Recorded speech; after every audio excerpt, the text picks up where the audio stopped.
Pro Wrestling Torch number 524, December 12, 1998, cover story on Rolling Stone's article on Steve Austin, one of Bruce Mitchell's personal picks for his favorite columns he's written, a tribute to Brian Hildebrand, more. Cover story. Rolling Stone features in-depth Austin article, lengthy profile chronicles Austin's career and his aspirations, giving insight into his daily life. By Wade Keller, Torch editor. Everything you ever wanted to know about Steve Austin and more. That could have been the title for Rolling Stone's 7-page article in the current December/January issue. The writer of the story, Chris Heath, traveled on the road with Austin and visited with him at home with his wife and children. What is remarkable about the article is that Heath manages to sift through the lies that permeate the industry and decipher the difference between works and shoots. By doing so, he painted a picture of what it is like to be WWF champion. Had the article been written a few weeks later, it probably would have detailed the real-life dispute between Vince McMahon and Austin that paralleled their on-air feud. He probably would have had every detail of the gastrointestinous attack Austin suffered upon arriving in Europe last weekend for the Capital Carnage pay-per-view in London, England. He was bedridden for 2 days and McMahon had to replace him on several UK media interviews to hype the pay-per-view. The WWF was happy enough about the article, despite its portrayal of Austin as someone who drives while drinking cans of beer, that it gave a strong plug to it on the December 7th Raw broadcast. Usually if a wrestling promotion endorses an article, that's a sign that the writer bought their lines of bull. In this case, Austin isn't trying to hide anything, so the open and honest portrayal of his lifestyle didn't surprise or upset anyone. Austin and his wife were also said to be pleased with the article. The writer had spent so much time with Austin, the two did shots of tequila together, that they would have come across as old college buddies to an outsider.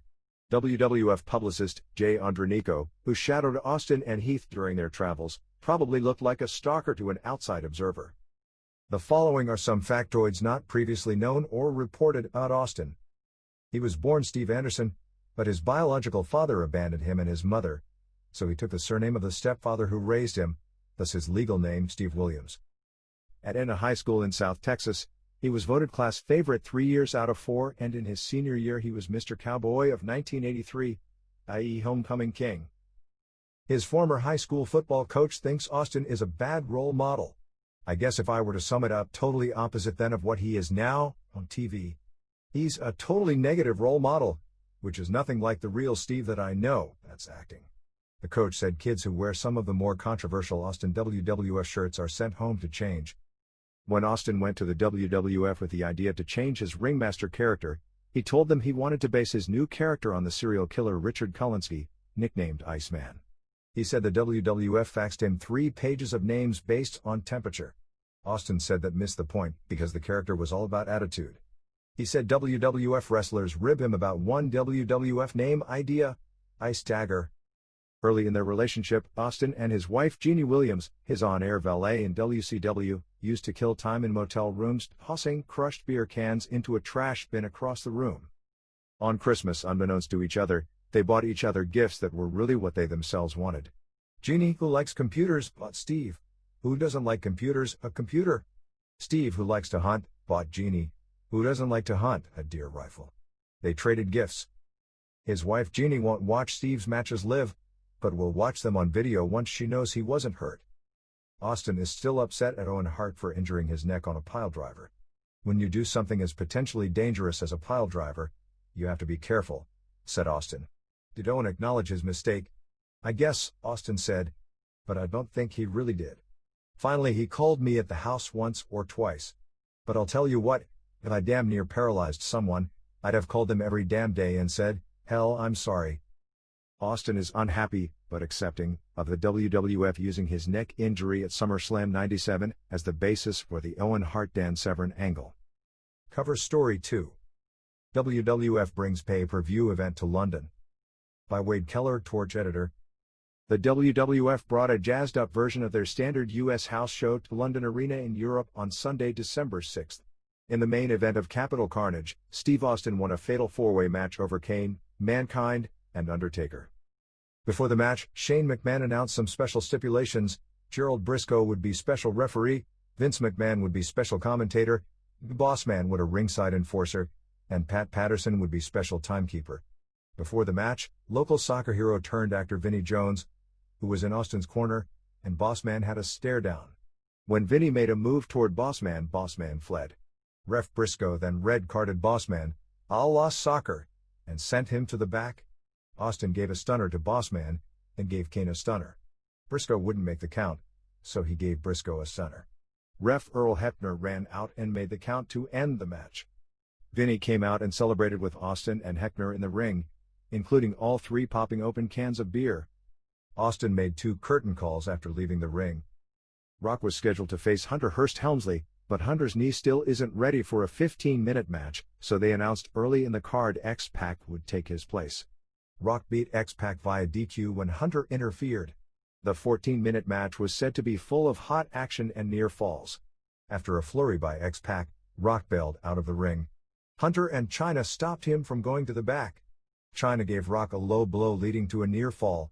Rock tried to hit X-Pac with the title belt, but Hunter then hit Rock with the European belt. The ref called for the DQ when Hunter fought Rock at ringside. Ken Shamrock came to help Rock escape to the back. In other bouts, the New Age Outlaws beat D'Lo Brown and Mark Henry when Badass pinned D'Lo. Hunter, W/Chyna, beat Jeff Jarrett, W/Deborah. Shamrock beat Steve Blackman when Bossman interfered leading to the ankle lock submission. Christian and Sable beat Mark Marrow and Jackie when Sable pinned Jackie. Ross billed it as Marrow's last WWF match. Tiger Ali Singh, W/Babu beat Edge. Val Venis beat Goldust. Headbangers beat Legion of Doom, after which Animal got in Droz's face for trying to steal his pin and costing them the match, and Gangrel beat Al Snow in the opener. WCW Newswire. Top items of the week.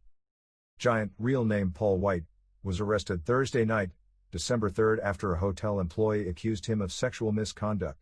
He was released the next day when police determined there wasn't enough evidence to hold him. A female employee of the Hilton Hotel told police that White, earlier in the day, asked her if she wanted to know why he is called the Giant, and then proceeded to expose himself and brushed up against her. She reported the incident to police several hours later. Police showed up at the Thunder event with a paddy wagon, but allowed White, 26, to finish his match. White was questioned by detectives for several hours Friday before being released. His attorney, Leslie Ballin, told the Memphis Commercial Appeal that White had witnesses able to refute the allegations. The woman's attorney said they planned to file a civil suit against White. Television reports on Thursday night had footage of Lex Luger and Arnold Anderson arriving at the police station, but Luger said no comment when asked about the situation. White's hands were so large that leg shackles were used to handcuff him. More police officers than usual were called to the scene.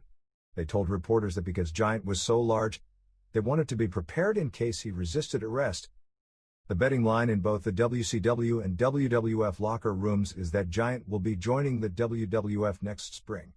In WCW, he has been asking people for advice regarding whether he should jump to the WWF or re-sign with WCW. The thinking is that Giant is asking for advice to give the impression he doesn't already have an under-the-table agreement with the WWF, thus hoping to delay for as long as possible WCW burying him. Giant's contract expires February 9, 1999, and WCW, according to the internal memo obtained by The Torch, planned to offer Giant $850,000, $950,000, and $1 million for 3 years. While the conventional wisdom has been that McMahon wouldn't come close to being able to match that deal, there are other indications that McMahon sees enough money in Giant that he is willing to actually beat an offer, if not in yearly salary, at least by offering a longer-term contract for much more money overall. More sources continue to indicate that Giant feels no loyalty toward WCW because Eric Bischoff, consistent with his reputation as boss of WCW, verbally demeaned him because he could over the last couple of years, calling him fat and lazy in front of others. Giant also has more confidence that McMahon will handle his career over the long run in a much more effective fashion than WCW. All indications from WWF sources over the last months or so is that McMahon has shown strong interest in signing Giant. If Giant doesn't re-sign by Starrcade, expect Dallas Page to pin him clean after hitting his diamond cutter. If Giant re-signs by then, there will likely be a DQ or interference leading to the finish. Chris Jericho, whose contract expires July 27, 1999, may not be happy with WCW's ultimatum of sign or be buried. On the November 30th Nitro, Conan beat Jericho for the TV title. It was the first step by Eric Bischoff to press Jericho into extending his contract with WCW.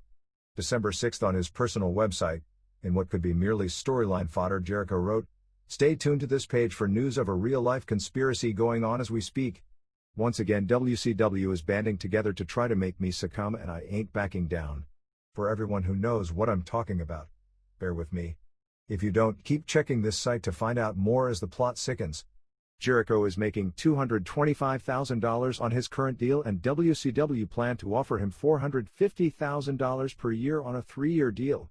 The latest info out of the WWF is that they are gearing up to make competitive offers to 2 or 3 of the 5 wrestlers whose contracts are coming due: Jericho, Chris Benoit, Wrath, Eddie Guerrero, Dean Malenko, and Rey Mysterio Jr. Most of the WCW wrestlers listed are eager to see if their careers will be handled better in the WWF than in WCW, where the glass ceiling has held them to mid-card status. However, they are leery of taking a much smaller downside guarantee from the WWF because injuries can limit them to a smaller salary, and the WWF has gained a rep for paying only slightly above the downside no matter how good business is, unless you're one of the top 2 or 3 wrestlers. Bischoff's sign a contract or be buried ultimatum to Jericho, Benoit, Guerrero, Malenko, and Ray Jr. may have been prompted by Benoit. On November 22 on a WCW website interview, Benoit said he planned to leave WCW when his contract expired at the end of 1999 unless WCW's working conditions changed. Bischoff blew his top and apparently shut down the interview, but soon restarted it when he was told the less of a fuss he puts up about it, the less of a chance it had of becoming a news story. During Kevin Nash's first booking meeting after Hogan retired on November 23, members of the booking committee, Terry Taylor, Kevin Sullivan, Dusty Rhodes, proposed the idea to Nash that they hash out a match later that night on Nitro where Nash would beat Goldberg for the WCW title. Nash asked if they had learned anything from the Goldberg-Hogan match, which drew a monster rating but didn't lead to any sustained ratings success. Goldberg was featured in the current edition of People magazine. He is pictured holding his cat Mo, saying, "I'm a good guy who's good at being bad. I'd drop anything to give an autograph to a kid." He said he briefly considered the names Mossad, the Israeli spy agency, and Warlord, but went with his birth name instead. They said his merchandise will pull in an estimated $3 million this year. He said he expects to make more than $1 million next year. Said Eric Bischoff. Right now he is driving this company. The article again made a point of saying he is the first Jewish world heavyweight champion and portrayed WCW as marketing to ethnic groups by giving Booker T and Eddie Guerrero runs with other titles, even though WCW has never even alluded to Goldberg being Jewish as part of their marketing. The article recapped his pro football career. He was drafted in 1989 by the Los Angeles Rams, but was cut from training camp the next 2 seasons. In 1991 he signed with the Atlanta Falcons, but tore an abdominal muscle off his pelvis in the 1994 season. He called it a painful and bizarre career-ending injury. Said Goldberg, "I was a piece of junk." His brother Steve Goldberg had a brief career with the NFL's Vikings and Raiders. Goldberg first got interested in wrestling when Sting and Lex Luger brought him to a WCW event. He said his parents, his mother's a former professional violinist, his father's an obstetrician, thought he was crazy when he told them of his plans. Also in the article, Dallas Page compared Goldberg to Marilyn Monroe and James Dean as having D. Rumors of Hollywood Hogan's return to WCW have been plentiful in the last 2 weeks. The story with the most credibility is that a proposed angle involves Kevin Nash handing the newly won WCW title to Hogan at the January 5 Nitro at the Georgia Dome in Atlanta, Georgia. Plans may include Scott Hall's interference leading to Nash pinning Goldberg, solidifying Nash and Hall as a unit again. Nash handing the belt to Hogan would solidify Nash as a heel. Other rumors include Hall and Nash reforming an all-new NWO faction with Bischoff as their on-air leader, with Hogan remaining out of the picture until his babyface returned to feud with Nash later in the year. Dana Hall speaks out again. In the November 29 Charleston Post and Courier, Scott Hall's ex-wife Dana Hall reacted to recent events involving the father of her children. She said Hall has seen Cassidy 3 and Cody 7, maybe 4 or 5 times in the last year. The following are key excerpts. On why she's gone public with her concerns: "I'm trying to save this man's life. All I ever wanted WCW to do was to get him into treatment or fire him so he could get away from that environment and maybe wake up on his own. Right now I can't let him near the kids because of his behavior. I had threatened and like with little kids, you have to follow through. I thought that would make him change, but I was wrong. It got worse, and I tried to ignore it and deal with it and get on with my life. But the things he's been doing over the past 10 months are hard to ignore. I'm getting a divorce. Although I divorced him, this was not done because I no longer loved him. It was because I could no longer live with his lifestyle. live with his addictions, live with the stranger he had become. Believe me, I tried for a very long time, 10 years, before I threw in the towel. I hope people understand, because I know Scott doesn't, that I could no longer support him as long as he continued to do drugs and drink and hurt himself, or support him in his career, which was only adding to the problem. On why WCW is bad for Hall, there is no way he can get better as long as he's at this job because of the sickness going on there, people supplying him with pills, the corruption and everything else. He can't recover on his days off. He doesn't even think he needs to. But why should he? They're paying him $1 million to act like a moron. Why would he not want to do that? When he did the limo thing, I said, that's enough, someone's got to help him.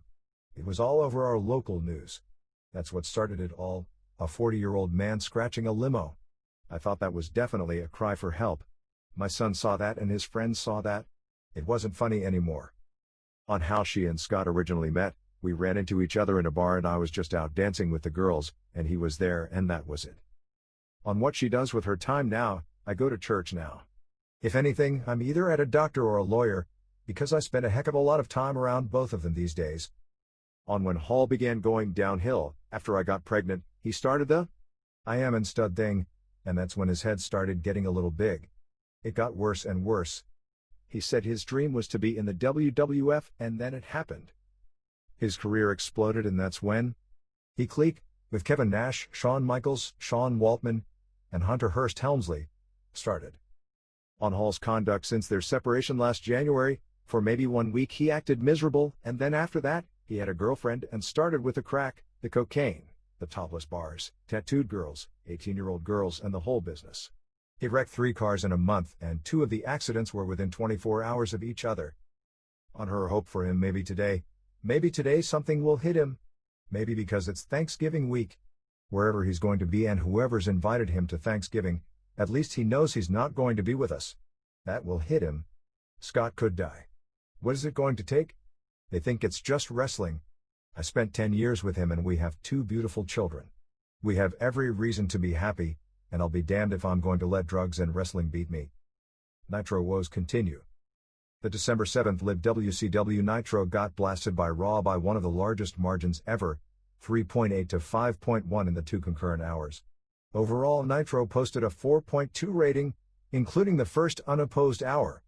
Nitro drew hourly ratings of 4.8, 3.8, and 3.9, but lost every hour and every quarter hour to Raw. The closest Nitro came to Raw was for the 5th concurrent quarter hour, 4.3 to 4.7, when it featured Giant vs. Scott Putski and the Horseman Canyon and Raven Angle against Raw's Tiger Ali Singh vs. Steve Blackman match. Raw extended its winning streak over Nitro to 6 straight weeks. In the last 10 weeks, Raw has 9 victories and Nitro has 1 win.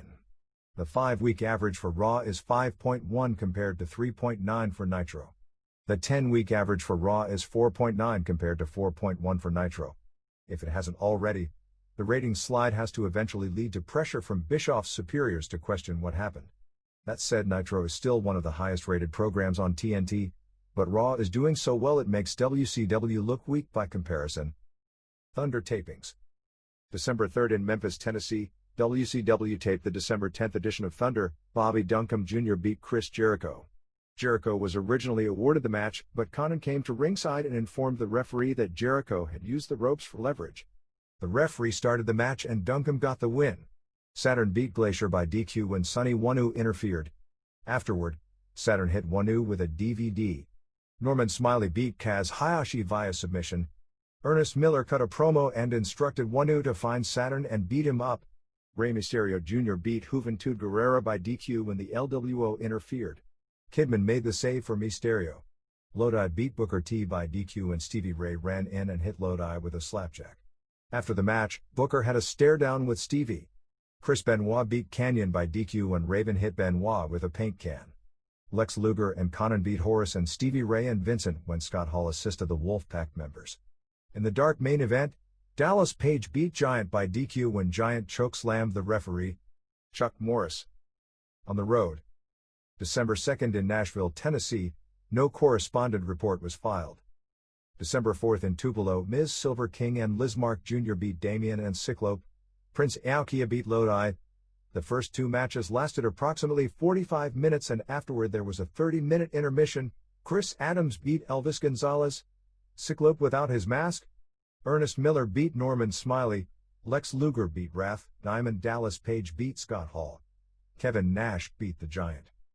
December 5th in Little Rock, Arkansas, no correspondent report was filed. December 6th in Shreveport, Louisiana, no correspondent report was filed. WCW Notebook. Buff Bagwell is scheduled to return to action on January 29 after missing the last several months with a neck injury suffered after a Rick Steiner Bulldog during a live match on Nitro. Bret Hart quote of the week from the November 28 Calgary Sun regarding Dallas Page's Diamond Cutter. I overheard DDP the other day explaining to a reporter, "T's the universal symbol for excellence and everybody's doing it, from old ladies to little kids." Dallas Page is promoting a fundraiser on December 12th and 13th with WCW wrestlers for the Learning Center of Asbury Park, New Jersey, where he grew up. Another example of WCW's total lack of organization and cohesion from one department to another. At the November 14th Thunder, all the horsemen were present and ready to perform, but the bookers didn't plan anything for them.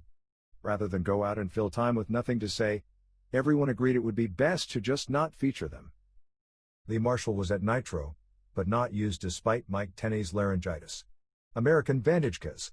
Las Vegas last month obtained a license from WCW to use their names in a themed restaurant at Excalibur, which is across the street from the MGM Grand where WCW holds wrestling events periodically.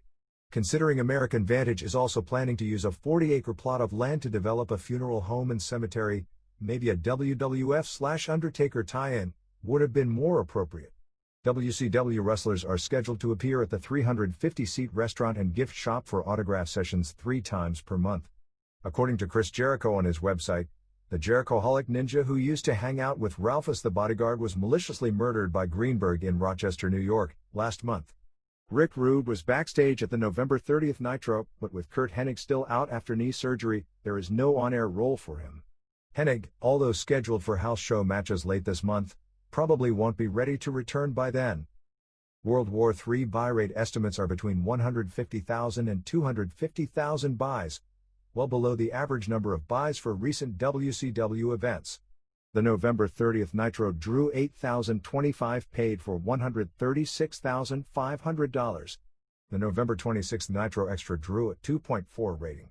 The lineup for January 29th in San Diego, California, and January 30th in Los Angeles, California, at the Forum is as follows: Goldberg vs. Nash for the WCW title, Brett vs. Sting for the US HVT title, Scott Steiner and Buff Bagwell vs. Conan and Lex Luger, Barry Windham vs. Ric Flair, where if Flair wins he gets 5 minutes with Bischoff, Hall vs. Horace, Kidman vs. Ray Jr., Chavo Jr. vs. Alex Wright, and a Lucha 6-man tag. The house show lineup for the January 8th, 9th, and 10th house shows in Winston-Salem, North Carolina, Terre Haute, Indiana, and Evansville, Indiana, is as follows: Flair and Benoit and Malenko vs. Bryan Adams and Stevie Ray and Hennig, Page vs. Bigelow, Mongo vs. Fit Finlay, Eddie Guerrero vs. Ray Jr. Bret Hart and Eric Bischoff were interviewed for a story by Dateline NBC that will air January 27, presumably regarding his Wrestling with Shadows documentary. From the December 5th Calgary Sun comes the Bret Hart quotation of the week, and least sincere quotation of the week. They say time flies when you're having fun. It's hard to believe I've been with WCW for a year. I like it here. The best wrestling competition in the world is here in WCW. They treat their athletes with respect. They have the philosophy that the talent makes the company. I'm satisfied that in my first year in WCW, I've added the US HVT title to my collection, bringing the total to 12 not including Stampede days. Bret made reference to having an upcoming appearance on Mad TV. Rumor department, Darius Rucker of Hootie and the Blowfish is reportedly dating Whisper of the Nitro Girls. Flair underwent cataract surgery on his right eye last month. It was the same surgery he had done to his left eye years ago. He blames the need for surgery on too many years spent in tanning beds without wearing protective goggles. Bret's Wrestling with Shadows documentary airs on Saturday, December 20th. The December 19th TV guide will feature Phil Mushnick's review of the Bret Hart movie and also likely include strong commentary against the current programming content of wrestling. Dusty Rhodes may be special referee for the Starrcade match between Ric Flair and Eric Bischoff. During the December 2nd Nashville house show, Ray Jr.'s mask came off during his match against Juventud Guerrera. He covered up and put it back on at ringside. Last weekend Hogan was in Los Angeles for the cable convention representing WCW. TNT will be airing a Best of WCW special on Wednesday, December 30th at 8 p.m. ET and will be replayed on December 31st at 5 p.m. ET. WCW Nitro. WCW Nitro Live, Dec.7, 4.2 rating. Live from Houston, Texas, at the Astrodome. Tony Schiavone, Mike Tenay, and Larry Zbyszko introduced the program, hyping that 31,000 plus were in attendance. Schiavone said there had been a closed-door executive meeting all day. He said they just found out it was called to address Goldberg's demands that he get a match against Bam Bam Bigelow. Schiavone said the problem was Goldberg wasn't allowed to defend the title before his match with Kevin Nash at Starrcade. Schiavone said Ric Flair to his heel turned to his Tonight Show takeover to his retirement announcement. Concluded the narration, "Love him or hate him, Hollywood Hulk Hogan will be missed by millions. We will say goodbye to Hollywood." Highlights aired of Kevin Nash and Scott Hall vs. Scott Steiner and Horace from last week's Nitro. Q11 Scott Steiner came to the ring with his referee friend. Scott said, "I've only heard of two things coming out of Texas, steers and queers." Queers was bleeped. Scott asked the crowd to give a standing ovation in honor of Hogan's retirement. He then vowed he'd end Scott Hall's career by breaking his leg later on the show. A clip aired of the latest Nitro party tape, then the Nitro girls danced. 1. Dallas Page pinned Kendall Windham at 157 after a diamond cutter. Kai, a feature aired on Tigress of the Nitro Girls. The Nitro Girls are now getting better pushes than two-thirds of WCW's roster. Highlights aired of last week's Goldberg-Bigelow angle including his crashing the Goldberg-Nash contract signing. 2. Norman Smiley beat Prince Iaukea at 252. Smiley's gyrating routine is just humiliating and embarrassing enough to get him over with crowds. Okerlund interviewed Eddie Guerrero, who said he is punishing Rey Mysterio Jr. by sending Silver King after him. Quiet 3. Rey Mysterio Jr. pinned Silver King at 345. Goldberg arrived backstage with Terry Taylor and WCW security surrounding him. Nash approached Goldberg, upset over the Bigelow match being scheduled. He told Goldberg to stay focused on him and guaranteed the Goldberg-Bigelow match would not take place. Goldberg said a second hasn't passed that he hasn't dreamed of driving his ass through the mat. Goldberg got a pop for saying ass.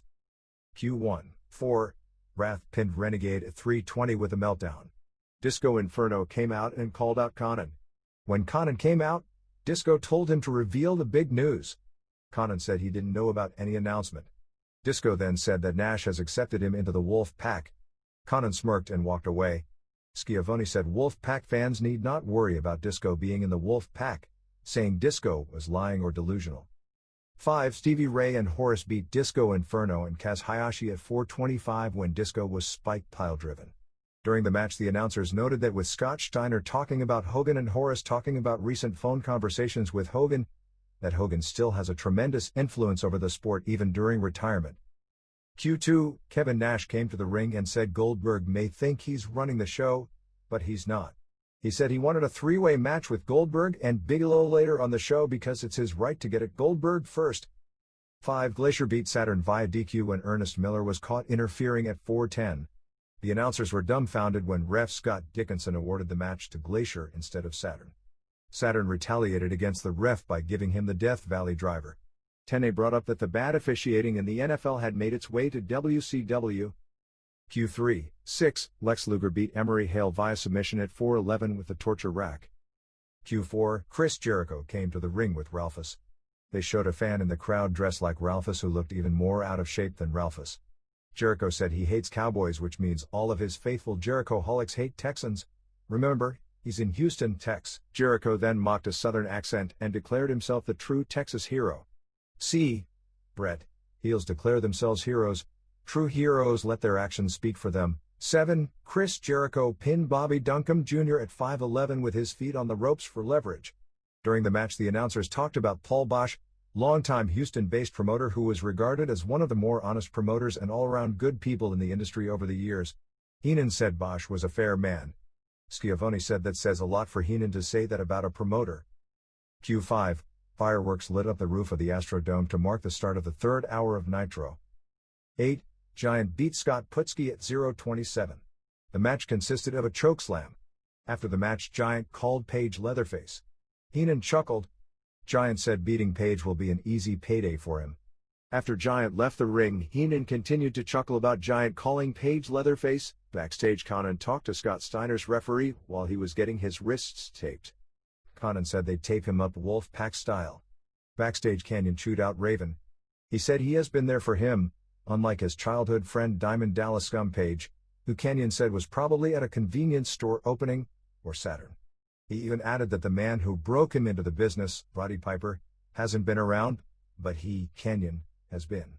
Kanyon walked out and told the crowd that because Raven wouldn't come out with him for his tag match against Chris Benoit and Dean Malenko, he wouldn't be wrestling. He said, including Arnold Anderson, the odds would be 2.5 on 1. Kanyon said he'd gladly beat one of them on Thunder in a singles match. It was pre-taped and Chris Benoit beat Kanyon via DQ when Raven interfered. Anderson gave Kanyon a shot before Kanyon fled to the back. A video package aired on the Ric Flair-Eric Bischoff feud. Q6, Okerlund then interviewed Flair, W/Benoit, Malenko, Mondo, and Anderson, in mid-ring. Flair gave an energetic interview talking about his plans to take Bischoff's dignity job and life and thus take back WCW. WCW is bigger than Bischoff will ever be, he said. Flair also talked about famous wrestlers in Houston's past. They showed Conan's music video again. Afterward, they showed footage of a fan dancing during the video moments earlier. Q7. 9. Conan beat Booker T via DQ at 4:34 when Stevie Ray interfered. Booker confronted Stevie after the match for costing him his chance at the TV title. Stevie pointed at the NWO logo on his t-shirt and said Booker needs to concentrate on that. Joining the NWO 10, Scott Hall beat Scott Steiner via DQ at 1:10. Before the match, Hall addressed Scott Steiner saying he was going to force him out of wrestling. Hall said, "I'm too stupid to quit, so bring it, don't sing it." Steiner yelled at Hall for the disappearance of the NWO referee, who Conan taped up earlier. 10A said a WCW referee wouldn't take over the bout because of the dangerous work environment. When the NWO ref hopped out onto the stage all taped up, WCW ref Mickey Jade punched him and ran to the ring to ref after all. A minute into the match, the NWO Black and White JV squad attacked Hall. Conan and Lex Luger saved Hall. Giant came out to help the NWO Bandwell, but Page made the save, nailing Giant with a chair. Q8, the announcers discussed that they had yet to hear from Bigelow, who seemed peculiar since he had a way of showing up without notice in recent weeks. Okerlund interviewed Bret Hart. When Bret put his arm around Okerlund, Okerlund said, "Don't get too friendly with me, pal." When Bret got pelted with a piece of garbage, he said the fans were throwing things at Okerlund, not him. Bret talked about how Page is probably better off trying to slay a Giant than meet him in a rematch for the U.S. title. He said while some say he is just a bag of bones ready for the glue factory, he is just getting started. At the end of the interview, Okerlund mentioned that Bret was the subject of the Wrestling with Shadows documentary, but didn't say when it would air. During ring intros, Michael Buffer said that Bigelow was granted a WCW wrestling license for one match only at the request of his opponent. Bigelow ran to the ring. Nash then ran to the ring. Bigelow took a swing at Nash, but Nash gave him a boot to the face. Nash beat Bigelow into the corner while Goldberg ran to the ring. Goldberg punched away at Nash. A three-way brawl broke out as the bell rang and security stepped in and pulled the wrestlers apart. Fans began throwing garbage at the ring and booed at not getting the match that was promised. A total letdown ending. WK. WWF Newswire. This week's top items. Jim Ross had a trying weekend after finding out about his mother's death. Upon arriving in Europe for the WWF UK pay-per-view, Ross received word that his mother, who he often referred to during his commentary and who had been struggling with health ailments in recent years, had died. He remained in England for the pay-per-view and did live commentary, then returned home the next day. Upon returning to Connecticut, he had to immediately go into the WWF studios to do announcing voiceover work for Raw. He would have immediately been given the day off, except Raw was taped last Tuesday with Ross included on camera in several transitional segments. However, the stress from his mother dying, which came just a few weeks after his only brother also died, caused a recurrence of Bell's palsy. Half of his face was paralyzed again, which led to enunciating problems, so he couldn't do the Raw voiceover work. Instead, Michael Cole took his place as lead announcer and the program format was tinkered with to take out the segments where the announcers, including Ross, were shown at ringside. At the Billboard Music Awards, Steve Austin presented the Country Artist of the Year award to Garth Brooks. The show aired on Fox on December 7th at the same time as Raw on USA Network. Austin said you have to be a tough SOB to be in the sports entertainment business, but added that when he gets home from the road, He likes to pop open a beer, drive his pickup truck, and go hunting. He said his favorite music, though, is country. When Brooks was announced as the winner, he came up and Austin shook his hand. Brooks is one of the few people Austin will shake hands with this year who is a bigger celebrity than he is. Vince McMahon spoke at Oxford University in a library setting in front of a couple hundred students on December 3rd. Highlights of his speech aired on Raw.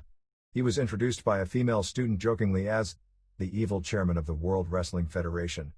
McMahon complained about his reception, saying he would expect that for a prime minister, but for him they could do better. He got a bigger ovation.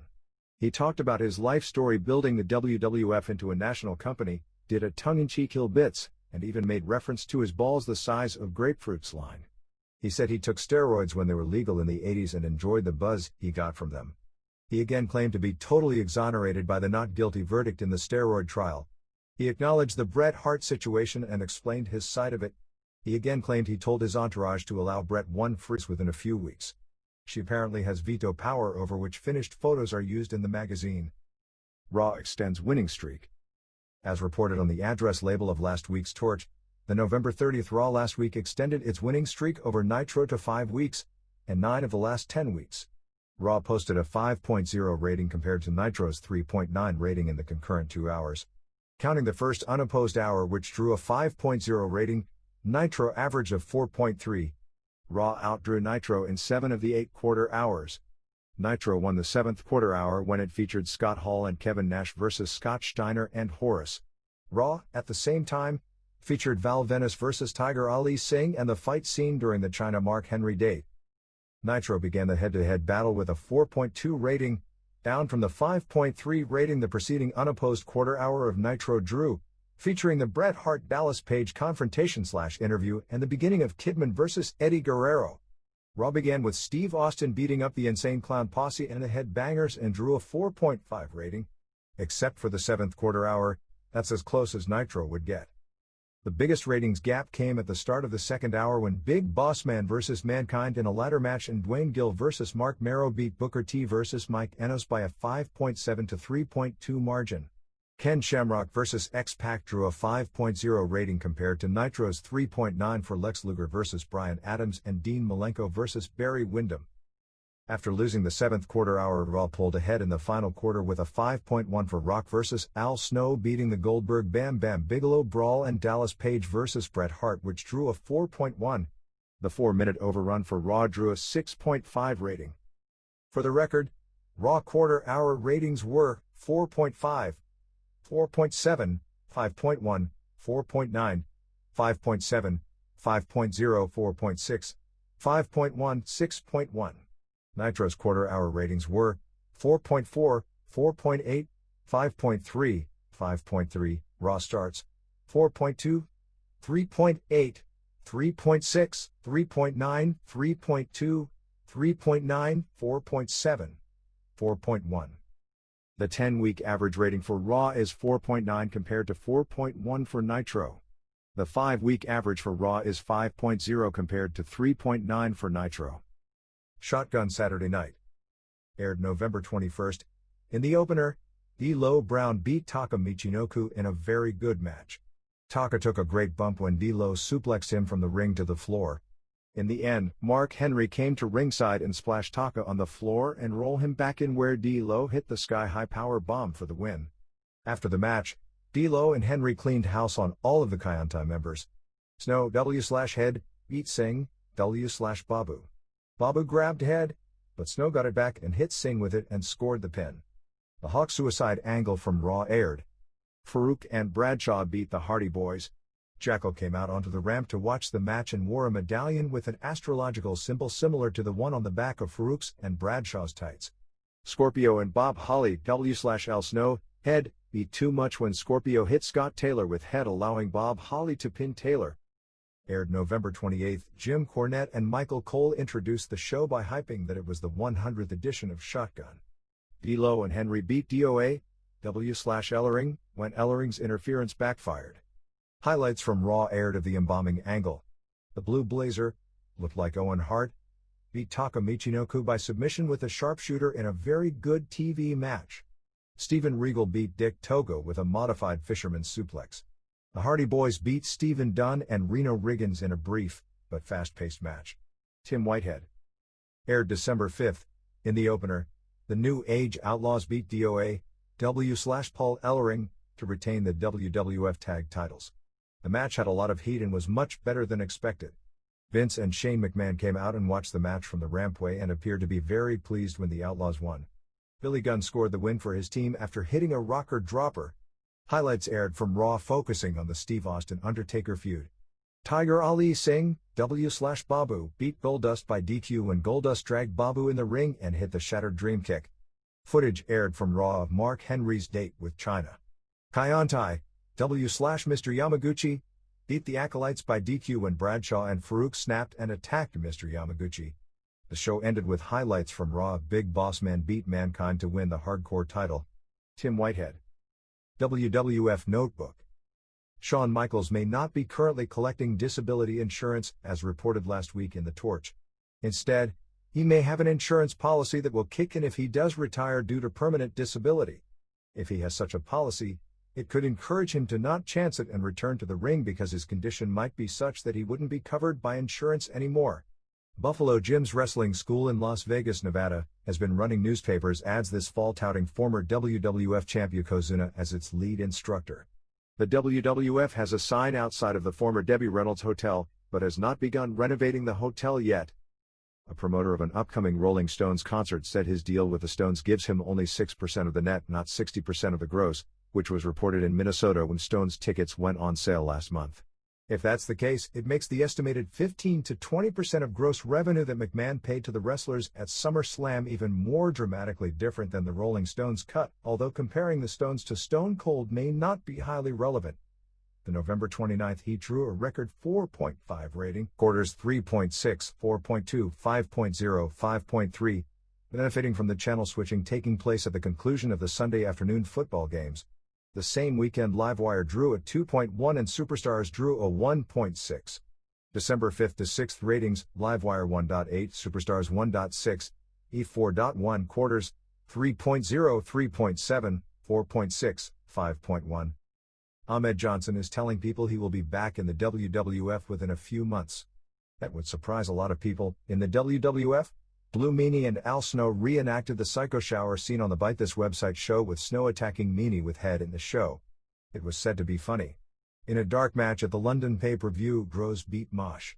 Jim Ross and Jerry Lawler did commentary. During a promo with Vince and the Stooges, Shane linked Vinnie Jones romantically with George Michael.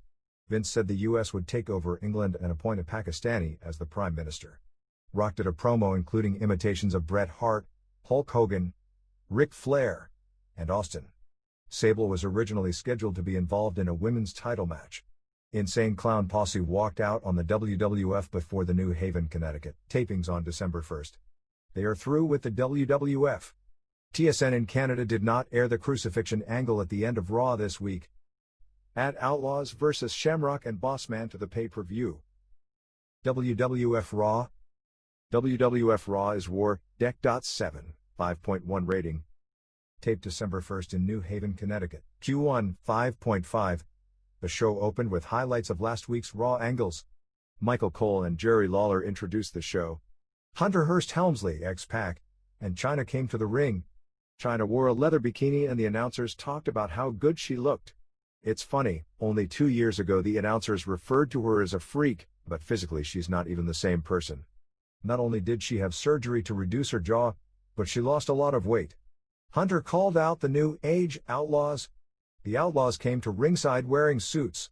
Road Dogg said, Vince McMahon proudly presents to you his WWF Tag Team Champions of the World. Billy Gunn introduced Shawn Michaels. The threesome climbed into the ring. Michaels and Hunter went back and forth about who started DX. Michaels informed Hunter and X-Pac they would have to meet the Big Boss Man and Ken Shamrock in an Anything Goes match. Team Corporate came to the rampway to celebrate with their newest members. Not a good segment considering who was involved. Q2 4.7 A shot aired of Hunter, Chyna, and X-Pac in the back. Highlights aired from Heat of Goldust challenging Jarrett to the pay-per-view match. The stipulations are if Goldust wins, Deborah gets nude. But if Jarrett wins, Goldust gets nude. Just the chance of seeing Dustin Runnels naked should be enough to hurt the buy rate.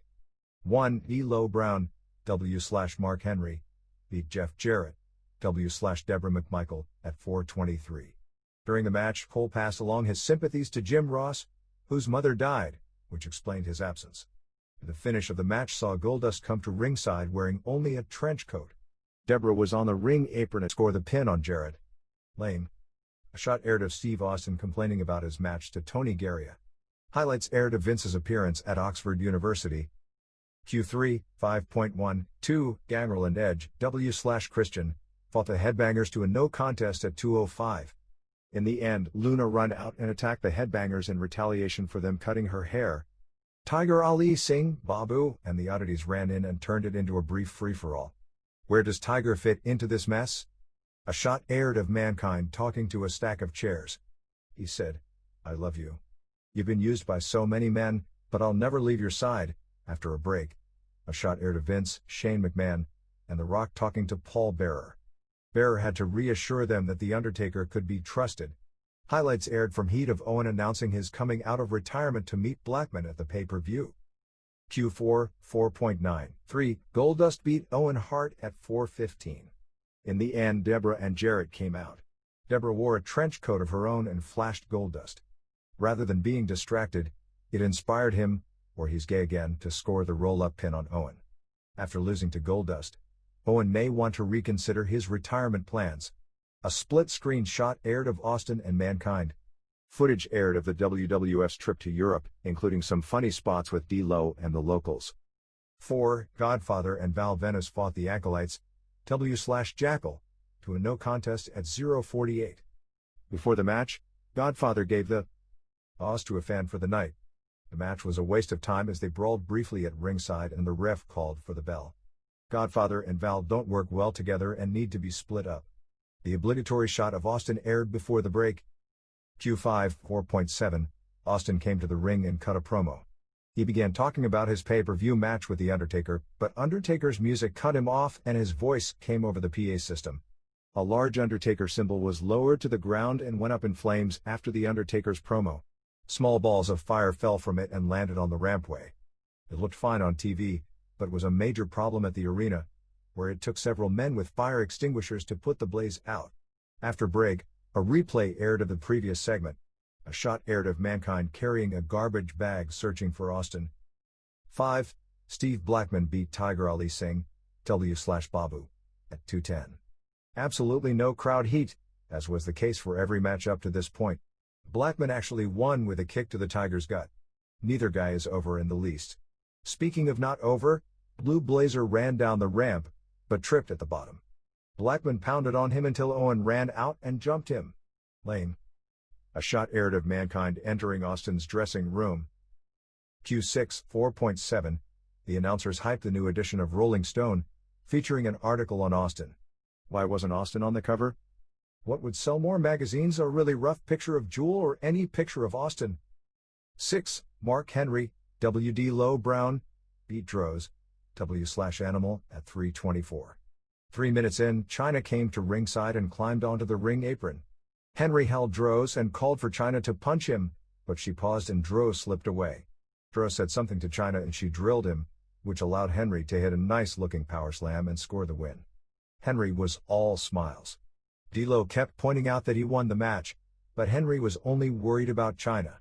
The WWF doesn't appear to know where this is going, but the Henry-Chyna D'Lo segments have been among the most entertaining lately. A shot aired of Austin's dressing room door as the announcers speculated as to what was happening with Austin and Mankind inside. Cole's voice grew more and more hoarse. Q7, 5.37, Hunter Hearst Helmsley and X-Pac, W/Chyna, fought Ken Shamrock and Big Boss Man to a no contest in an Anything Goes match at 8:26. A few minutes in, Michaels and the Outlaws came to ringside. Boss Man and Shamrock worked over X-Pac for the bulk of the match until he made the hot tag. With all 4 men in the ring, Michaels pulled down the top rope, sending X-Pac crashing down to the floor. Shamrock grabbed a chair, but Billy begged for it. Instead of hitting Hunter, he turned and whacked Shamrock and the bell rang. The Outlaws tore off their dress shirts revealing their DX shirts.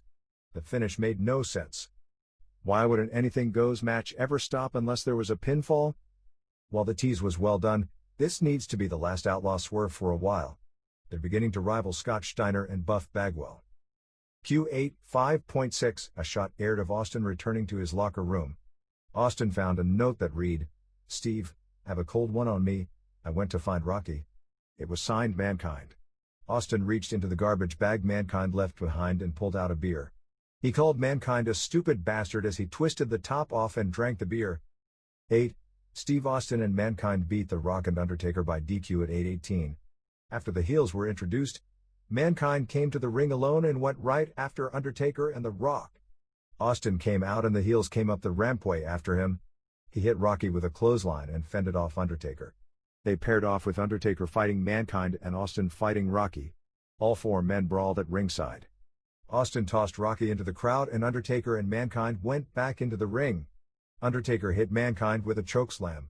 Austin got back to the ring and attempted to go after Undertaker, but was stopped by the ref who was trying to gain some control and turn it into a tag match. Later Undertaker tagged in Rocky. Rocky hit the corporate elbow on Mankind for an uneventful nearfall. No heat. He followed it up with the rock bottom and went for a cover, but Austin broke it up.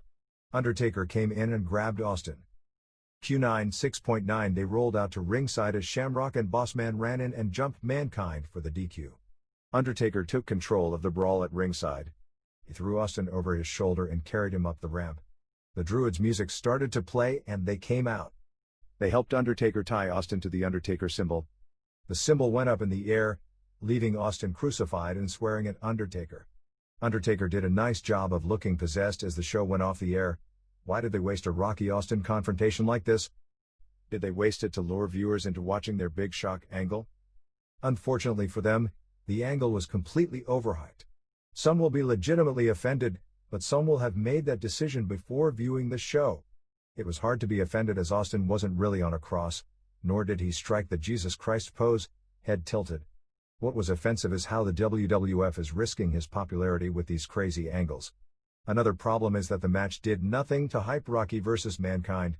It was all very ECW-like and not just because ECW did a similar angle first. It was a terrible show that they tried to get over on shock value alone, much like ECW has done in the past. More interesting than the angle was just how bad of a show this really was. Unintriguing matchups that led to terrible matches and no heat. Even the behind-the-scenes comedy sketches were bad. It's hard to think of anything redeeming about this show.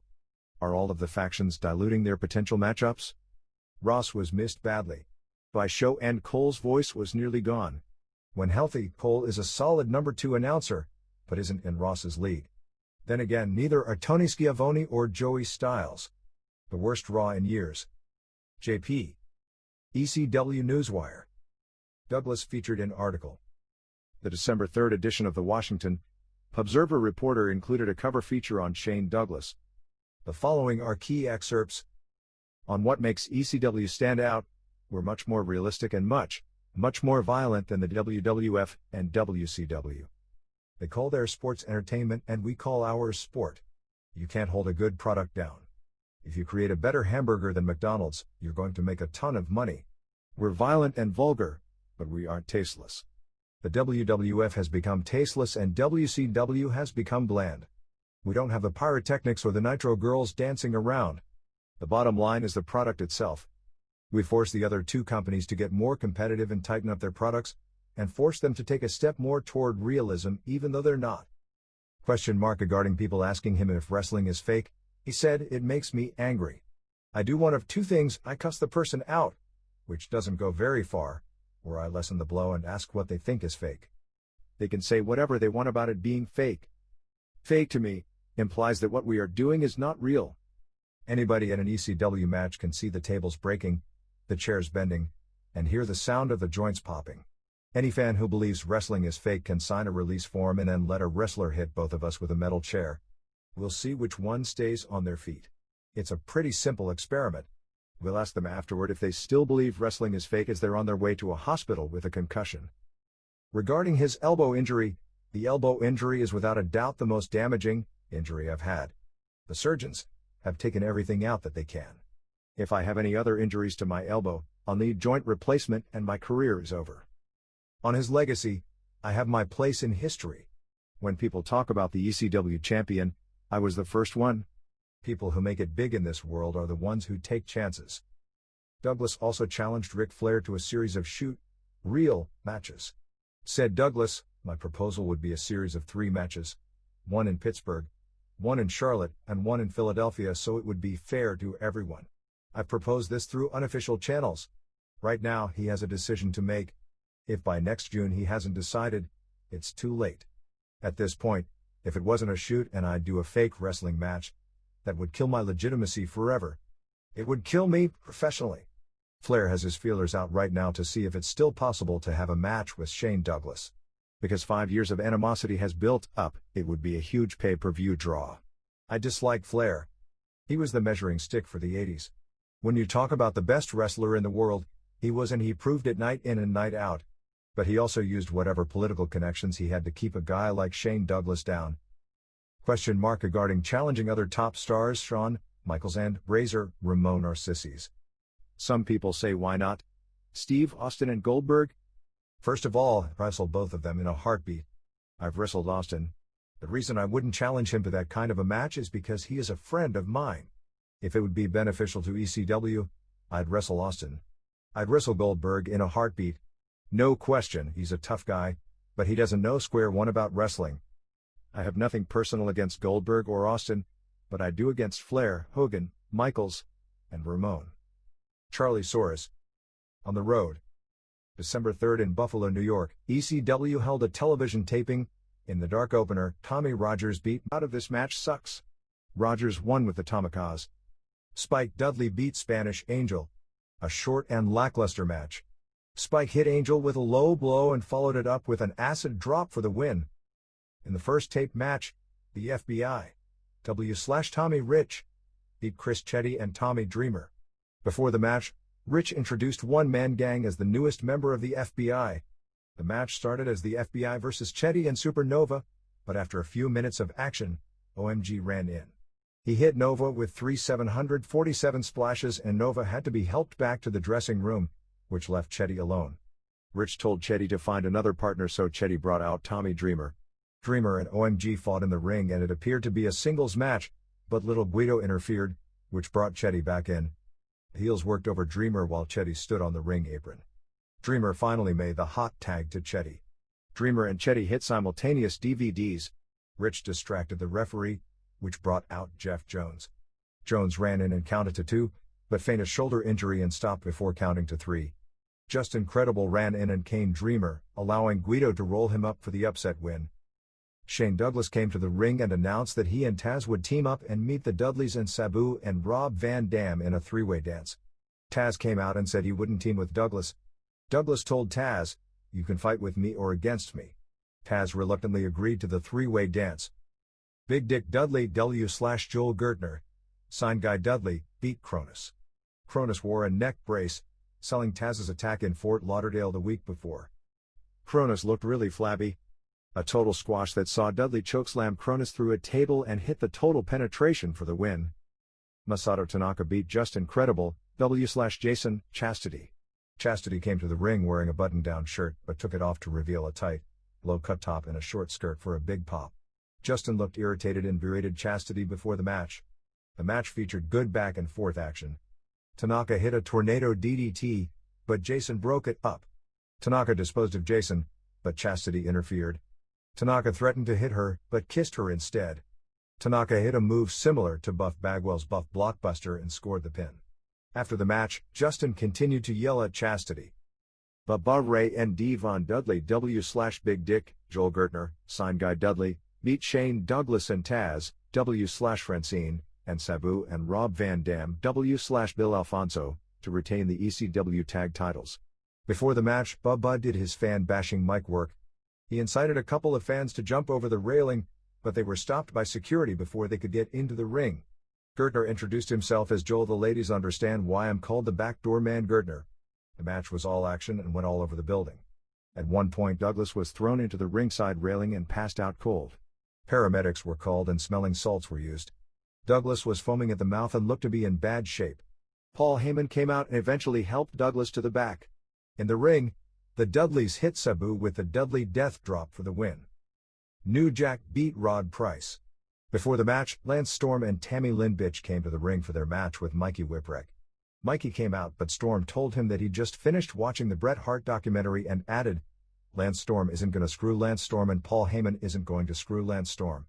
I'm not working tonight."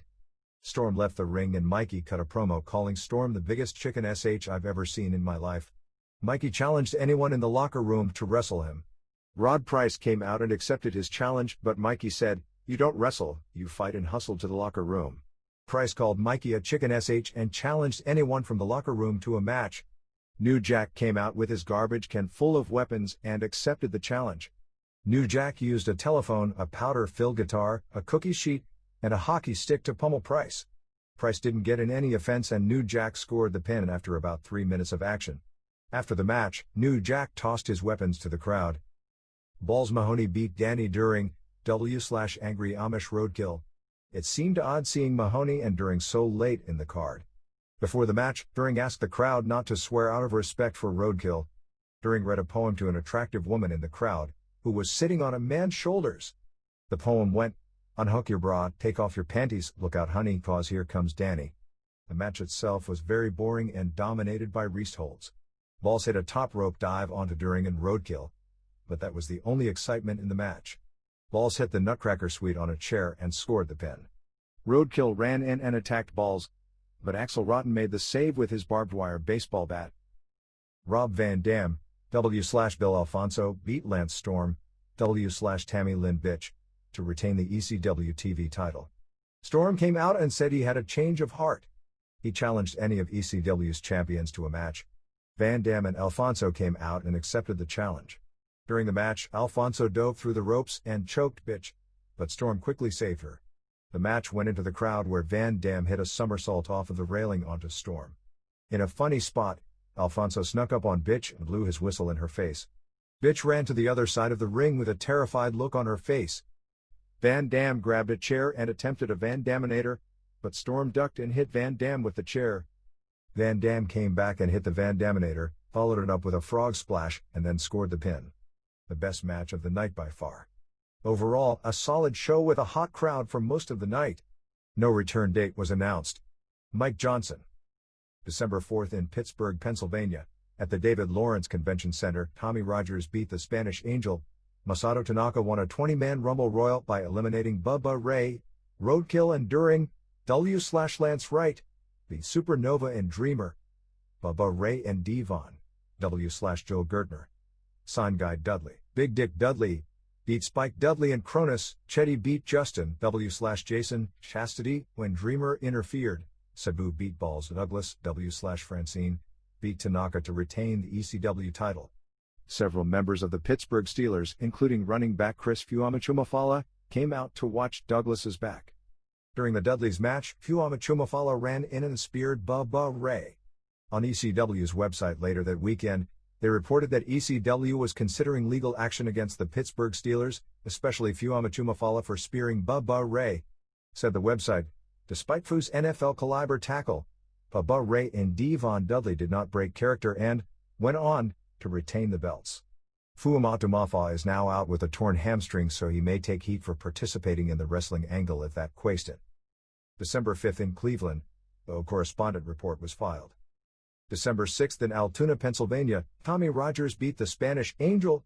The FBI beat Supernova and Chris Chetty. Rod Price beat Tommy Dreamer after Justin interfered. Shane Douglas, W/Francine, beat One Man Gang, filling in for the advertised Sabu, who was announced as being injured, to retain the ECW title. Bubba Ray and Devon Dudley, W/Joel Gertner, retain the ECW TV title. ECW Notebook. Joey Styles made Pro Wrestling Illustrated's 50 Most Beautiful People list. He worked for PWI years ago, which may mean his inclusion is a rib. Lance Wright is through with ECW as a full-time manager. ECW has inked a deal to publish a bi-monthly magazine starting next year. ECW TV Review. Extreme Championship, Dec.5. Taped November 27 in Fort Lauderdale, Florida. View on the show opened with highlights of Spike Dudley running in on the Tommy Dreamer Just Incredible Extreme Death match and attacking Rod Price, Sal Graziano, and One Man Gang. The match ended with Dreamer, New Jack, and Spike piling up on the heels for the pin. A bikini-clad Tammy Lynn Sitch introduced the show from a beach. The opening montage aired. 1. Rob Van Dam, W/Bill Alfonso, beat Mike Lazinski to retain the ECW TV title at 9:31. The lighting in the ring was terrible. Most of the match was fought at ringside. Van Dam placed Lazinski on the ring barrier and used the arena stage as a launching pad for a Van Daminator. He later hit another Van Daminator in the ring and followed up with a split-legged moonsault for the win. The match, like most ECW matches, was more or less a wild brawl. Lazinski has a decent look and shows some promise, but is still pretty green. With that said, his push isn't on the same level as Van Dam's, so it looks silly for Van Dam to use chairs and brawl at ringside with him like it's Van Dam's most hated archenemy. Q2, Joey Styles introduced himself and hyped last week's angle that saw Taz attempt to break Sabu's neck. Highlights aired from last week's show of Taz and Shane Douglas vs. Sabu and Van Dam. Styles hyped Sabu returning to action only 1 week after Taz's attack. In the locker room, Danny During cut a promo challenging Sabu to a match with Amish Roadkill. Fan cam highlights aired of Terry Funk attacking Dreamer in Tampa, Florida. Q3, another shot aired of Sitch on the beach. 2. Big Dick and Bubba Ray and Devon Dudley, W/Joel Gertner, signed Guy Dudley, beat Masato Tanaka and Balls Mahoney and Hack Myers. Only 2 minutes of the match aired. After the match, the Dudleys hit the death drop on Balls. Axel Rotten ran out of the locker room with his barbed wire baseball bat and attacked the Dudleys. What does signed Guy Dudley add to ECW? For that matter, what do Jason Lance Wright and Chastity add to the company? It's time for Paul Heyman to trim away some of the fat that is wasting roster. Highlights aired of Sabu stealing the pin on Shane Douglas from Taz at the November to Remember pay-per-view. Q4, 3 Sabu, W/Bill Alfonso, beat Roadkill, W/Danny During, at 4:20. See the comments on the Van Dam Lazinski match and apply here. Is ECW afraid to run a straight-up squash match? After a while, it all just runs together. Douglas, Francine, and Taz watched the match from the crowd. After break, Styles informed viewers that Cronus had challenged Douglas, as the camera showed Cronus in the ring. Thankfully for the viewers, Cronus is now wearing a two-piece outfit in the ring to hide his substantial gut. Unfortunately for Cronus, the outfit screams fat jobber. Douglas climbed into the ring, but Taz snuck up behind Cronus and hit the Tazplex. Same angle they did on last week's show with Sabu as they're trying to establish that Taz is out of control. Douglas and Francine sold it as if they weren't in favor of Taz's behavior. Cameras cut to Styles, who hyped the pay-per-view. If there were any questions as to where Cronus stands in the company, this angle paints a pretty clear picture. On last week's show when Sabu was injured, it was worthy of a late-breaking news graphic because they made such a big deal out of the angle. For instance, Styles was so depressed you'd have thought someone just informed him that his dog died and the angle was the primary focus of the show. But when the same thing happens to Cronus, it's just business as usual and a lead into the pay-per-view hype. A Pulp Fiction montage aired featuring opinions on the Taz angles. Justin said Taz needs to be caned. Chris Chetty acknowledged that Taz is his cousin, but said, "It's not the first time he's injured somebody intentionally and I'm sure it's not going to be the last." In the best clip of the bunch, Lance Storm said Taz couldn't do something like that to someone from Calgary, but didn't see how any of it affected him and walked away. This left a bubbly Tammy Lynn bitch to giggle about being a star. Heyman's voice could be heard asking her for her opinion, but Storm hollered out, "Let's go." Sitch from the beach said, "My body is my comment." Mikey Whipwreck did his best Adam Sandler impersonation and stayed neutral because, he said, "Every time I make a decision I make the wrong one and get beat up." Tommy Rogers babbled on and on about wrestling code and compared what Taz did to what the Dudleys do. Bubba Ray attacked Rogers while Devon looked to the camera and said, "Thou shalt not take the Dudley name in vain, a lame show." JP. Etc. Newswire. Top items of the week. Jesse Ventura signed a book deal last week for $500,000. Random House outbid 7 other publishers when it reached agreement for Ventura to write his autobiography for him. The book's title, "I Ain't Got Time to Bleed," is the famous line from Ventura's character in Predator. In an article in the December 4th New York Daily News, Ventura defended pro wrestling as being a male soap opera ballet with violence. He insisted it wasn't fake. On his working 30th. Hulk Hogan and Greg Gagne are among those interviewed for the documentary. NBC is working on a telefilm about Jesse Ventura. They were impressed by his November 17th appearance on The Tonight Show with Jay Leno, drawing a 6.2 rating, 16 share, its highest November sweeps rating for a Tuesday night in 2 years. His appearance drew a huge 30.5 rating, 60 share, in Minneapolis/St. Paul, the highest rating ever for that show in the market. Said The Hollywood Reporter, the telefilm will likely depict how the Reform Party candidate's ability to accept and exploit his past and not take himself seriously made him appealing to voters. Not taking himself seriously. The movie may air as soon as early 1999. English wrestler Giant Haystacks, who wrestled briefly in WCW as Loch Ness 2 years ago, died on November 23 after a lengthy battle with stomach cancer. His real name was Martin Ruane.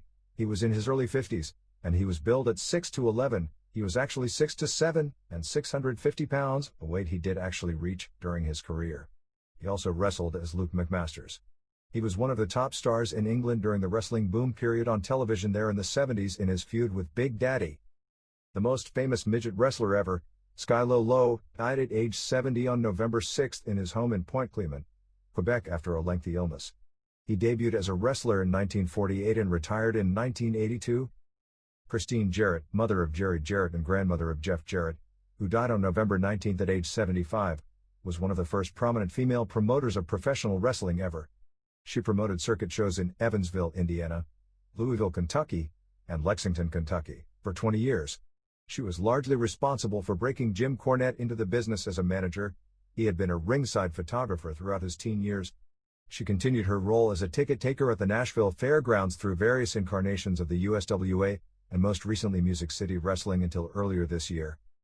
Kenta Kobashi and Jun Akiyama defeated Vader and Stan Hansen on December 5 in Tokyo at Budokan Hall 16,000 to win the annual All Japan Tag Team Tournament when Kobashi pinned Hansen. Keiji Muto and Satoshi Kojima beat Tatsumi Fujinami and Shinya Hashimoto on December 6 in Nagoya to capture the New Japan Annual Tag Team Tournament.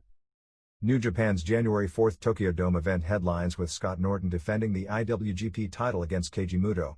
Also on the card, Jushin Liger defends the IWGP Junior HPT title against Koji Kanemoto. Shiro Koshinaka and Genichiro Tenryu defends the IWGP title against Satoshi Kojima and Hiroyoshi Tenzan. Tatsuhito Takaiwa and Shinjiro Otani defend the IWGP Junior Tag titles against Dr. Wagner Jr. and Kendo Kashin. Kensuke Sasaki fights FMW Atsushi Onita in a street fight. Manabu Nakanishi vs. Kazuyuki Fujita. Tadao Yasuda and Osamu Kido and Tatsumi Fujinami vs. Michiyoshi Ohara and Tatsutoshi Goto and Kengo Kimura. And 3 New Japan vs. UFO matches, Hashimoto, Nagata, Yamazaki, Ogawa, and Fry. Mystery Wrestler. WCW Thunder. WCW Thunder Dec.3, 3.7 rating. Live from Memphis, Tennessee, Q1. The opening montage aired with the usual footage of Hollywood Hogan included. Unlike Nitro, Tony Schiavone, Bobby Heenan, and Lee Marshall introduced the show. A Hogan video piece aired featuring his arrival in WCW through his latest appearance on The Jay Leno Show. The footage ended with talk of Hogan's presidential bid. Everyone in WCW is calling him Hollywood Hulk Hogan, instead of just Hollywood Hogan, which pretty much tips off his babyface turn. Q2 highlights aired from Nitro of Scott Hall and Kevin Nash's match with Horace and Scott Steiner. Scott Steiner and the NWO ref came to the ring for a promo. He warned Scott Hall to be afraid, be very afraid, and promised to hurt him before the end of the show. Once again there was no mention of Buff Bagwell. The middle of the ring still features the terrible-looking Thunder logo. It looks like it was done in pencil, so apparently it is the finished product. Q3, 1 Eddie Guerrero W/the still unnamed Art Flores fought Cyclope to a no contest at 2:42. Eddie was on his way to a squash, but stopped and asked the referee to ring the bell. All of the LWO members came to the ring. Eddie grabbed the mic and it passed to Psicosis, who gave the LWO recruiting speech to Cyclope in Spanish. Cyclope agreed to join and put it on as Eddie ripped on Eric Bischoff and the fans. Highlights from Nitro aired of Bret Hart beating Diamond Dallas Page with the Giant's help to win the U.S. title. 2. Giant beat Renegade at 102. After the match, Giant cut a promo. He said Renegade was the second imposter he'd beaten in a week. He said Renegade thought he was a warrior and DDP thought he was the people's champion. Page came to the ring through the crowd with a keyar in hand. He climbed into the ring and Giant swung at him, but hit the chair. DDP hit a chair shot and scared Giant to ringside. Page cut a promo and called him the Giant scum. It's time to come up with something other than scum. Q4, 3, Chavo Guerrero Jr. beat Mike Enos at 4:55. Physically, Enos looks great. He dominated offense with a variety of nice power moves, but refused to pin Chavo. He brought force. Chavo slipped out and rolled up Enos for the win. Enos beat up Chavo after the match until security made the save. Q5, 4, Rey Mysterio Jr. beat Villano V at 4:39. Mysterio is using X-Pac's Bronco Buster even though Bischoff banned it when X-Pac was in WCW. Mysterio came off the top rope and hit a head scissors for the win. Schiavone interviewed Mysterio on the ramp. The LWO came out and Eddie told Mysterio that Juventud Guerrero was his choice to challenge for the Cruiserweight title. Schiavone informed Eddie that Guerrero would have to face Mysterio on next week's show to earn that right. Highlights from Nitro aired of the Goldberg-Nash contract signing for their match at Starrcade. Mike Tenay took over for Marshall on commentary. 5. Wrath beat Chip Minton with a meltdown at 3:58. Q6, a video piece aired on the Bischoff-Ric Flair feud. 6. Chris Benoit and Steve McMichael W/Arnold Anderson beat Raven and Canyon by countout at 10:12. The match continued into the next quarter hour. Q7, Canyon fought the Horseman by himself for the entire match before tagging in Raven at the end. Raven left the ring and was counted out before entering into the action. Highlights aired of Conan beating Chris Jericho to win the WCW TV title. The Conan music video aired. Q8, 7, Conan beat Disco Inferno with the Tequila Sunrise at 5:22 to retain the WCW TV title. Before the match, Conan told Disco, "If you continue to wear those whack tights, I'll find somebody to toss your salad for you." Conan said something similar to Alex Wright on the air and caught major heat from Bischoff. Q9, 8, Scott Hall fought Scott Steiner to a no contest at 7:38. The NWO ref worked the match and did his usual shtick of counting fast for Steiner's pin attempts and counting slow when Steiner was pinned. Hall grew frustrated and hit him with an outsider's edge, but got caught in the Steiner recliner as the show went off the air. Is the angle with Steiner beating up refs leading to Roddy Piper being a special ref for one of his matches? Okay match, but Steiner should be squashing opponents. Decent effort for Thunder. JP. Columnist, Bruce Mitchell. Hildebrand. I remember my father lying in his hospital bed, struggling for breath. I had gotten the call about 2:30 Monday morning.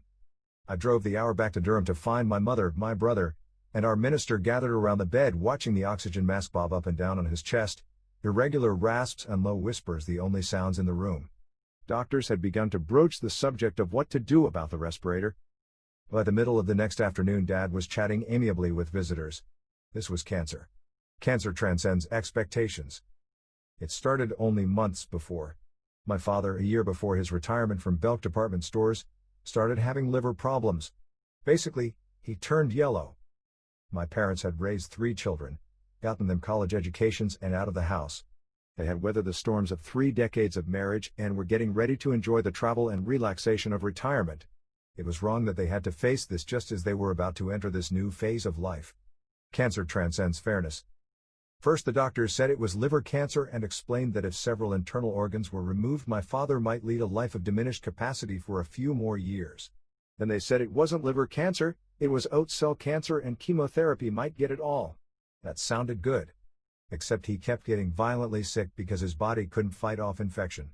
The worst thing I ever saw in the house I grew up in was the sight of the EMTs in the driveway loading my father into the ambulance one Sunday morning while curious, concerned neighbors looked on just hours after he had returned from his first chemo.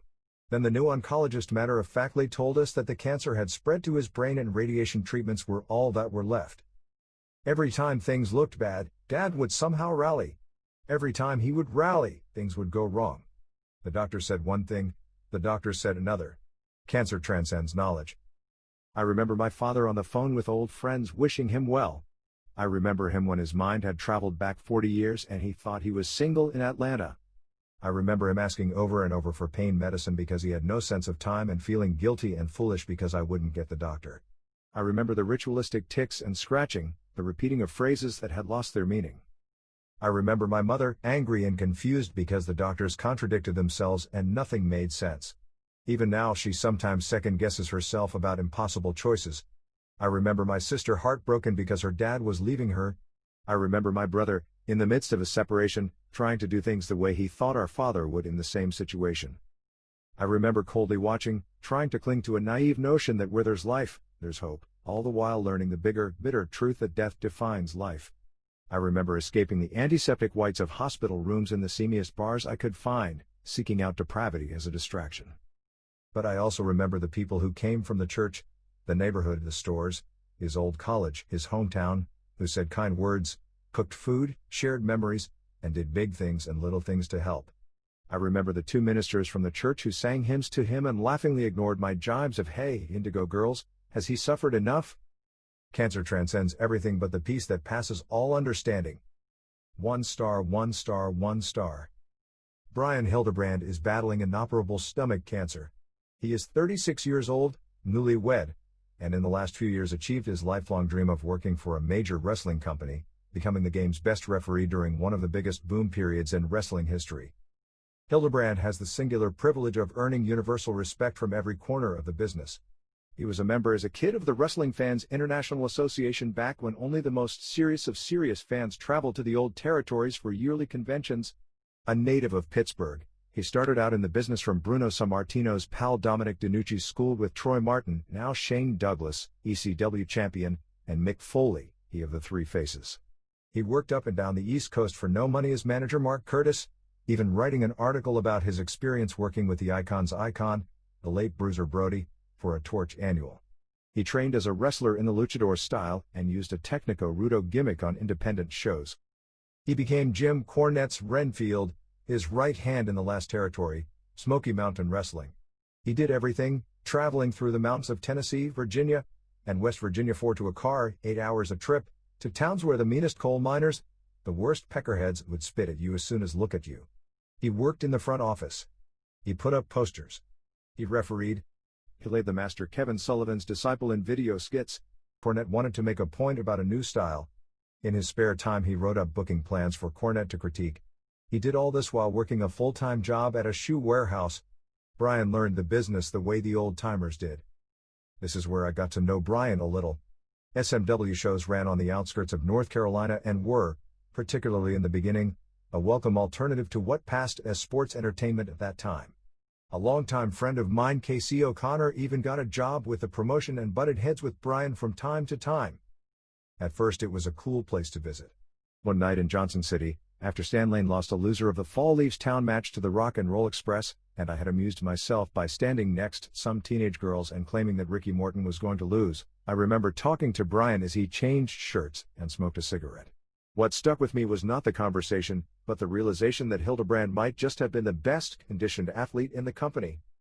Later, when my caustic criticism of Jim Cornette's bait and switch booking cons and his white racist gangsta fantasy caused the volatile Cornette to make personal threats against me, and when the relationship between Cornette and O'Connor deteriorated into vandalism and civil suits, Hildebrand showed me what kind of person he was. I never knew what he thought about what I wrote about the promotion, but I imagine it couldn't have been positive, what with Hildebrand being a loyal employee and having to listen to Cornette's rants on the subject. When I foolishly decided I wouldn't be intimidated by Cornette's threats, I went to an SMW TV taping at an armory in Lenoir, North Carolina. Hildebrand nodded at me from the ring early on. As soon as I got home I got a phone call from Cornette, a profanity-laced rant detailing what would happen to me if I dared cover another of his shows. The only thing that saved me from Cornette picking a fight that night was that no one told him I was there until the show was over. A few months later I went back to an SMW show at the Grady Cole Center in Charlotte. It was the fading days of the promotion. The building and the crowd were both small enough that finding someone would be pretty easy. I knew if the bitter and stressed out Cornette saw me, he would have created a scene. He made it clear to others he wouldn't hesitate to at least take a shot at me. I wanted to see the show and avoid any trouble, so I went up to the balcony. I had on sunglasses and a hat indoors. I knocked down 6 beers during the show to calm my nerves. I was a complete idiot. I looked down at the curtain just in time to meet Cornette's eyes. I didn't know if he recognized me. I later learned that Cornette and, tellingly, Buddy Landell started up the stairs before Brian convinced them that it really wasn't me. Hildebrand was smart enough, and stand-up enough, to know that my taking a beating in the middle of a wrestling show from the promoter and a wrestler wasn't good for Jim Cornette, the promotion, or me. When observers said that Brian Hildebrand never lost his perspective in a business where so many others do, I know exactly what that meant. Smokey finally, mercifully folded. Hildebrand stayed in Tennessee working indies and waiting for his big break. He finally got it, as a referee with World Championship Wrestling. Everyone knew that Bryan didn't make it because he was anyone's Bobo or son, or because he had good dope to share, or because he had taken enough steroids or HGH to become a freak. The truth is, Bryan is too small and too old to make it in wrestling. He's 5'6", maybe 140 pounds when he is healthy. He quickly became the best ref in the Big Three, expressively reacting to everything in the match without taking anything away from the wrestlers. He was always in the right place, whether he was working with fast-paced luchadors, veterans such as Bret Hart, washed-up stars such as Roddy Piper, or complete klutzes such as Mongo McMichael. So when the news came that Hildebrand's cancer was back, concern came from all sides of what usually is a petty, backbiting, compassionless community. Jim Cornette and Mick Foley visited in the midst of their insane work schedule. Emails and letters poured in with best wishes, and WCW honored Bryan Hildebrand and themselves by dedicating the Knoxville show on November 30th to him. It wasn't for television, or to prove to the fans some phony notion about charity. It was for Bryan.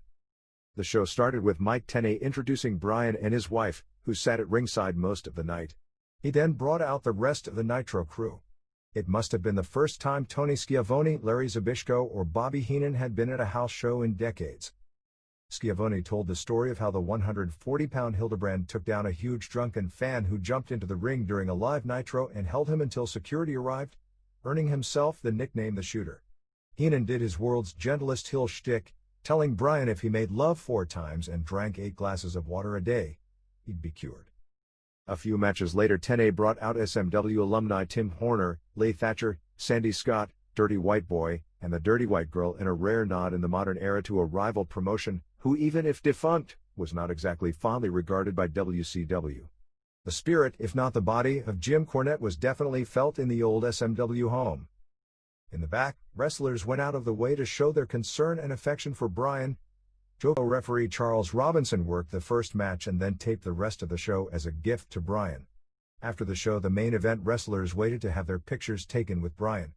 As in the ring, the attempts to express the unexpressionable were heartbreakingly poignant. Before the main event, after Arnold Anderson told Bryan he was to his part of the business what the 4 horsemen were to theirs, a moment came that brought a chill down my spine. Surprise guest Ric Flair presented a replica of the WCW title belt, complete with Hildebrand's name on the brass plate, to Bryan, relating a story of how when Flair was down about his political situation in WCW, Bryan would buck him up by telling him after they left the ring, "Great match, it's an honor working with you." Then came the main event, Chris Benoit and Dean Malenko versus the should-be WCW Tag Champs Eddie Guerrero and Chris Jericho, the match Bryan never got a chance to ref but always wanted to see. The 4 worked out the entire match with Bryan before the show. Close to 20 minutes of all-out, stiff action, by leaps and bounds the best American match of the year. But what will stay with me is not this excellent match, but the finish. After a ref bump, Malenko and Benoit locked Jericho and Guerrero in their respective submissions. Then this frail man shook off his impossible burden to leap into the ring with a burst of energy, shooting his index fingers back and forth in his trademark match-ending call. In a campy and totally appropriate moment, Benoit and Malenko then ripped off Hildebrand's shirt to reveal a horseman shirt underneath. In that moment, with that beatific smile, Bryan Hildebrand reminded everyone that what matters is not how you die, but how you live. Bruce Mitchell of Greensboro, North Carolina, has been a Torch columnist since September 1990. Bruce can be heard every Tuesday evening from 7 to 8 p.m. ET on WPET 950 AM in Greensboro, North Carolina. His email address, after being down the last week or so, is back up and running, mitchell@guilford.k12nc.us. Bruce recommends a contribution to the American Cancer Society. And notes with Wade Keller. Nitro thoughts. Given the time being spent hyping Hogan's retirement on Nitro with those video packages, you'd think WCW is definitely planning on his return. However, this week Tony Schiavone brushed right past the Hogan talk and hyped the TV main event. If Hogan still had power backstage, Schiavone wouldn't have dared change subjects that quickly. Now that Scott Steiner, along with his brother Rick, extended his contract for 3 more years, WCW is setting an example with him by giving him a huge push.